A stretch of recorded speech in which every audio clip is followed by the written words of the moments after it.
Hello, আসসালামু আলাইকুম। আপনারা সবাই কেমন আছেন? আলহামদুলিল্লাহ, আমি অনেক ভালো আছি। আসছি আপনাদের একটা জিনিস দেখাইতে। দেখেন গরুর কি পরিমাণ মাছি লাগছে পায়ে,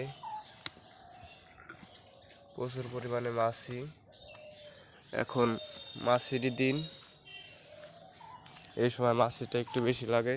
ঠান্ডা শীত চলে গেছে। এই মাছির মারার জন্য ওষুধ এনেছি, দেখতে পাচ্ছেন। এই যে ওষুধ এনেছি, এটা হলো ল্যাপথুল। এটা পাউডার করে দিমু। আর এক বোতল আনছি হিট,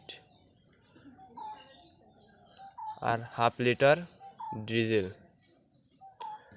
এখন ল্যাপথুল পাউডার করে এই দুইটার সাথে মিশিয়ে স্প্রে করে দিয়ে দেবো। আর আনছি এই যে স্প্রে মেশিন। এখন পাউডার করব ল্যাপথুল।